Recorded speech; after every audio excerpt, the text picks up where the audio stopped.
ఇక 2024లో రాజశేఖర్ రెడ్డి పరిపాలన చూడబోతున్నామని కాంగ్రెస్ పార్టీ నేత నటుడు రాజా అన్నారు. కాంగ్రెస్ పార్టీకి మంచి నాయకురాలు వచ్చారు. వారి సపోర్టుతో కాంగ్రెస్ పార్టీకి పూర్వ వైభవం తీసుకురాబోతోందన్నారు. మరిన్ని వివరాలు మా ప్రతినిధి మల్లికార్జున అందిస్తారు. కాంగ్రెస్లో ఒక మంచి ఊపు ఇప్పుడు ఆంధ్రప్రదేశ్ రాష్ట్రానికి వచ్చింది. కాంగ్రెస్ శ్రేణిలో కూడా ఒక మంచి ఉత్సాహం వచ్చింది. ఒక మంచి లెగసీ, రాజశేఖర్ రెడ్డి గారి లెగసీని కొనసాగిస్తారు షర్మిల గారిని మేము పూర్తిగా నమ్ముతున్నాము. మరి కాంగ్రెస్లో రాబోయే దినాల్లో మంచి రోజులు తిరిగి మేము చూడబోతున్నాము. రాజశేఖర్ రెడ్డి గారు పరిపాలన మళ్ళా ఈ రాష్ట్రంలో మేము చూడగలుగుతామని మేము ఆశిస్తున్నాం. పక్క వైసీపీ కూడా రాజశేఖర్ రెడ్డి పరిపాలన మేము అందిస్తున్నామని చెప్తా ఉంది. ఇటు షర్మిల కూడా అదే మాట చెప్తా ఉన్నారు. పరిస్థితి అధికార పార్టీ చేస్తున్న సంక్షేమం అలాగే ఉందంటారా? గత ప్రభుత్వం వైఎస్ఆర్ కాంగ్రెస్ రాజశేఖర్ రెడ్డి ఉన్న పరిపాలన లాగే ఉందంటారు ఇప్పుడు ప్రభుత్వ పరిపాలన? మా పార్టీ తప్పకుండా ఈ రాష్ట్రానికి మేలు చేస్తుందని మేము నమ్ముతున్నాము. ఒక మంచి నాయకురాలు మాకు మరి వచ్చారు. వారి సపోర్ట్ మాకు చాలా అవసరం. వాళ్ళతో పాటు మేము కలిసి పనిచేయడానికి చాలా ఇష్టపడుతున్నాం. ముందుకు వెళ్తాం. మా కాంగ్రెస్ సిద్ధాంతాలని మేము ప్రజల్లోకి మళ్ళీ తీసుకొని వెళ్ళి పునర్వైభవం మళ్ళీ ఈ యొక్క రాష్ట్రానికి కాంగ్రెస్ ప్రభుత్వం తీసుకొస్తుందని మేము నమ్ముతున్నాం. అంటే ఏ మేరకు ప్రభావం చూపించే అవకాశం ఉందంటారు? 2024లో పక్క వైసీపీ, మరో పక్క టీడీపీ జనసేన కూటమి వస్తామని, మీరు ఏపీ కాంగ్రెస్ మళ్ళీ షర్మిల గారు జాయిన్ అవ్వటం, కొత్తూరుతో వెళ్తా ఉన్నారు. ఎలాంటి ప్రభావం చూపించే అవకాశం ఉందంటారు?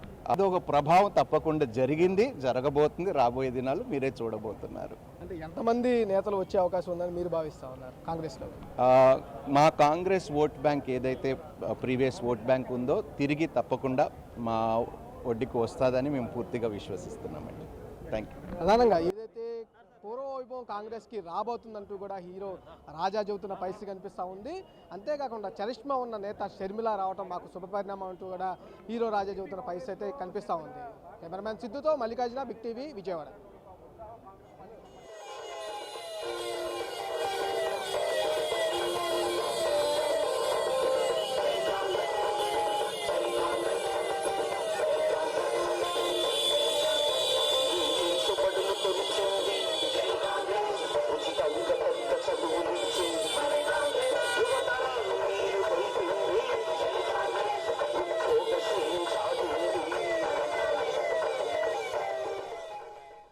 ఏపీలో రాజకీయాలు ఆసక్తికరంగా మారుతున్నాయి. రాష్ట్రంలో త్రిముఖ పోరు ఖాయంగా కనిపిస్తోంది. ఇప్పటికే వైసీపీ అభ్యర్థుల ఎంపిక కసరత్తు తుది దశకు చేరింది. ఇక టీడీపీ, జనసేనతో బీజేపీ కలుస్తుందా లేదా అనేది క్లారిటీ రావాల్సి ఉంది. ఈ నెలాఖరులోగా బీజేపీ నిర్ణయం తీసుకుంటుందని చెప్తున్నారు. ఈ సమయంలో ఏపీ కాంగ్రెస్ చీఫ్గా బాధ్యతలు తీసుకుంటున్నారు వైఎస్ షర్మిల. ఆంధ్రప్రదేశ్ కాంగ్రెస్ కమిటీ అధ్యక్షురాలిగా నేడు బాధ్యతలు స్వీకరించనున్నారు. పార్టీలో చేరికలే లక్ష్యంగా తొలి అడుగులు వేస్తున్నారు షర్మిల.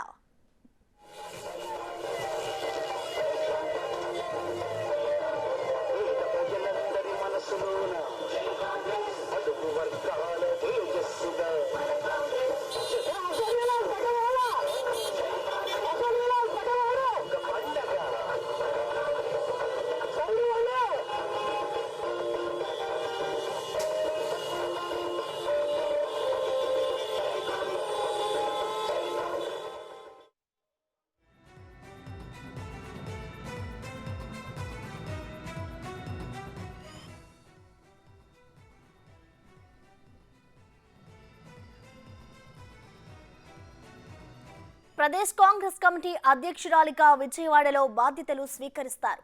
షర్మిల బాధ్యతలు స్వీకరించిన వెంటనే చేరికల ద్వారా ఎంట్రీ ప్రభావం ఉండాలని భావిస్తున్నారు హస్తం నేతలు. అందులో భాగంగా బాధ్యతల స్వీకరణ వేళ భారీగా పార్టీ అభిమానులు హాజరయ్యేలా ఏర్పాట్లు చేశారు. మంగళగిరి ఎమ్మెల్యే ఆళ్ల రామకృష్ణారెడ్డి తొలి నుంచి వైఎస్ కుటుంబానికి సన్నిహితంగా ఉంటున్నారు. షర్మిల పదవి బాధ్యతలు తీసుకున్న వెంటనే ఆళ్ల రామకృష్ణారెడ్డి కాంగ్రెస్ లో చేరుతున్నట్లుగా వెల్లడించారు పార్టీ ముఖ్య నేతలు. మంగళగిరి ఎమ్మెల్యే బాటలోనే రాయదుర్గం ఎమ్మెల్యే కాపు రామచంద్రారెడ్డి సహా రాయలసీమలోని పలువురు నేతలు కాంగ్రెస్ లో చేరుతారని చెబుతున్నారు. ఉమ్మడి కర్నూలు జిల్లాలో తాజాగా సీటు దక్కని మరో ఎమ్మెల్యేతోనూ కాంగ్రెస్ సీనియర్ నేత టచ్ లోకి వెళ్లినట్లు తెలుస్తోంది. అటు వైసీపీతో పాటు టీడీపీ నేతలతో కూడా కాంగ్రెస్ ముఖ్యులు మంతనాలు జరుపుతున్నట్లు సమాచారం.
ఇదే అంశానికి సంబంధించిన మరింత సమాచారాన్ని మా ప్రతినిధి మల్లికార్జున లైవ్ ద్వారా అందిస్తారు. మల్లికార్జున్ చెప్పండి, వైఎస్ షర్మిల అయితే విజయవాడకు చేరుకున్నారు. ఇటు ఎయిర్పోర్ట్ లో కూడా కాంగ్రెస్ శ్రేణులు అయితే భారీగా ఆమెకి వెల్కమ్ చెప్పిన పరిస్థితి నెలకొంది. సో ప్రస్తుతం అక్కడ అప్డేట్స్ ఏ విధంగా ఉన్నాయి మల్లికార్జున్?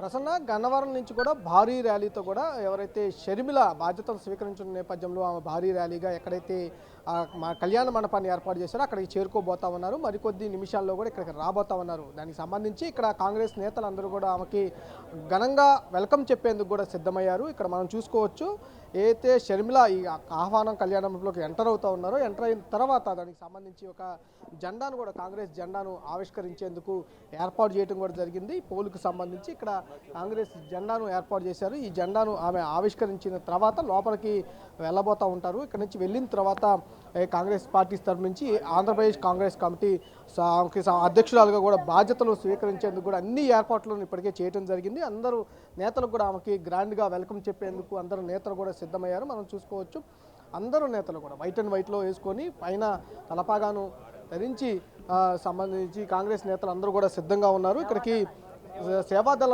నేతలుగా కూడా వీళ్ళని పిలుస్తూ ఉంటారు. వీళ్ళందరూ కూడా సిద్ధమై ఉన్నారు. కాంగ్రెస్ నేతలు అందరూ కూడా గ్రాండ్ వెల్కమ్ చెప్పేందుకు కూడా సిద్ధమయ్యారని కూడా చెప్పుకోవచ్చు. ప్రధానంగా ఈరోజు సంబంధించి ఏదైతే చేరికలు కూడా ఉండే అవకాశం కూడా కనిపిస్తూ ఉంది. ఎందుకంటే ఇప్పటికే వైసీపీ నుంచి చాలామంది నేతలు వారికి టచ్లో ఉన్నట్టు కూడా చెప్తా ఉన్నారు. ప్రధానంగా మంగళగిరి ఎమ్మెల్యే ఆర్కే అయితే ఇప్పటికే చేరక ముందే కాంగ్రెస్ పార్టీలో కూడా ఆయన వర్క్ చేస్తున్న పరిస్థితి కూడా ఉంది. ఆయన కూడా ఈరోజు చేరే అవకాశం కనిపిస్తూ ఉంది. ప్రజలను ఉద్దేశించి షర్మిల కూడా ఈరోజు ప్రసంగం కీలకంగా అని కూడా చెప్పుకోవచ్చు. రాజశేఖర రెడ్డికి సంబంధించి కాంగ్రెస్ పార్టీ హయాంలో ఆయన ఏదైతే పాలన చేశారో ఆ పాలనని ప్రజలకు మరోసారి వివరించనున్నారు. కాంగ్రెస్ పార్టీకి సంబంధించి రాజశేఖర రెడ్డి అంకితమయ్యారు. ఆయన కాంగ్రెస్ పార్టీలో ఉన్నప్పుడే చనిపోయారు. ఆయన కాంగ్రెస్ పార్టీ నాయకుడిగానే భావిస్తున్నామంటూ కూడా ఇటు కాంగ్రెస్ నేతలతో పాటు షర్మిల కూడా మరోసారి చెప్పే అవకాశం కనిపిస్తూ ఉంది. ఇది తర్వాత బాధ్యతలు తీసుకున్న తర్వాత జాతీయ నేతల ప్రసంగాల తర్వాత ఇక్కడి నుంచి ఏదైతే గాంధీ భవన్కు కూడా ఏపీ గాంధీ భవన్కు కూడా ఆమె వెళ్ళనున్నారు. అక్కడ కీలక సమావేశం కూడా జరగనుంది. అంటే రానున్న ఎన్నికల్లో ఎలాంటి వ్యూహాలు రచించాలి, ఎలాంటి స్టెప్స్ వేయాలనే విషయంపై కూడా ఆమె కీలకంగా నేతలతో కూడా చర్చించనున్నారు. అలాగే కాంగ్రెస్ పార్టీకి సంబంధించి ఆంధ్రప్రదేశ్కి సంబంధించిన నేతలతో కూడా ఆమె పరిచయ కార్యక్రమం కూడా ఏర్పాటు చేశారు. ఆ నేతల పరిచయ కార్యక్రమం తర్వాత ఈ సమావేశంలో కీలక నేతలతో చర్చించిన తర్వాత ఈ సంబంధించి నెక్స్ట్ ఆమె సాయంత్రం వెళ్ళబోతా ఉన్నారు. తర్వాత కాంగ్రెస్ కమిటీకి సంబంధించి సమావేశాలు కూడా జరిగే పరిస్థితి అయితే కనిపిస్తూ ఉంది. ప్రసన్న మల్లికార్జున్, ఇటు మరోవైపు మనం చూసుకుంటే ఇటు ఇప్పటికే టీడీపీ అలాగే జనసేన రెండు పార్టీలు కూడా పొత్తులతో ముందుకెళ్తున్నాయి. ఇటు బీజేపీ కలుస్తుందా అంటే కూడా ఇంకా దానికి సంబంధించిన అప్డేట్ అయితే రాలేదు. సో మరి ఈ నేపథ్యంలో ఇటు షర్మిల వీళ్ళని ఏ విధంగా ఢీకొనే అవకాశం కనిపిస్తుంది అనుకోవచ్చు మల్లికార్జున్? అంటే 10 సంవత్సరాల క్రితం కాంగ్రెస్ పార్టీ చాలా బలంగా ఉందంటూ కూడా కాంగ్రెస్ పార్టీ నేతలు చెప్తా ఉన్నారు. నేతలందరూ కాంగ్రెస్ పార్టీ నుంచి వెళ్ళిపోయినప్పటికీ కూడా ఓటు బ్యాంకు కాంగ్రెస్ పార్టీకి అలాగే ఉందని కూడా చెప్తున్న పరిస్థితి కూడా ఉంది. రాజశేఖర రెడ్డిని జగన్ ఓన్ చేసుకున్నప్పటికీ కాంగ్రెస్ పార్టీ నేతగానే రాజశేఖర రెడ్డిని గుర్తిస్తూ ఉన్నారు. షర్మిల రాజశేఖర రెడ్డి వారసురాలుగా కాంగ్రెస్ పార్టీలోకి రాబోతా ఉంది. ఈ నేపథ్యంలోనే కాంగ్రెస్ పార్టీ వైసీపీ నుంచి కూడా చాలామంది చేరికలు ఉంటాయని కూడా చెప్తా ఉన్నారు. అధికారంలో ఉన్న వైఎస్ఆర్సీపీ ఇప్పటికే అభ్యర్థుల మార్పులు చేర్పులతో ముందుకు తీసుకుపోతా ఉంది. మరో పక్క జనసేన అలాగే టీడీపీ కూడా అభ్యర్థులు ఖరారు చేసేందుకు కసరత్తును కూడా ప్రారంభించింది. వాళ్ళిద్దరు పార్టీని ఢీకునే విధంగా రానున్న 2024 ఎన్నికల్లో ప్రత్యామ్నాయ పార్టీగా కాంగ్రెస్ పార్టీ నిలవబోతా ఉంది. కీలక రోల్గా కూడా ఉండబోతుందంటూ కూడా ఇటు కాంగ్రెస్ పార్టీ నేతలు బిగ్ టీవీ మాట్లాడిన సమయంలో కూడా వాళ్ళు కూడా వెల్లడించడం జరిగింది. కాంగ్రెస్ ఏదైతే వైసీపీ నుంచి కూడా దాదాపు 30 నుంచి 40 మంది నేతలు కూడా ఇటు కాంగ్రెస్ పార్టీలో షర్మిలతో టచ్లో ఉన్నారు. వాళ్ళు కూడా జాయిన్ అవబోతున్నారు అంటూ కూడా వీళ్ళు చెబుతున్న పరిస్థితి కూడా కనిపిస్తూ ఉంది. మొత్తంగా ఓవరాల్గా చూసుకుంటే మటుకి బలంగా కాంగ్రెస్ పార్టీ ఈసారి ఎన్నికల్లో నిలబడబోతున్నట్టు కూడా ఇటు కాంగ్రెస్ పార్టీ నేతలు కూడా చెబుతున్న పరిస్థితి అయితే కనిపిస్తూ ఉంది. Prasanna, right, thank you Mallikarjun.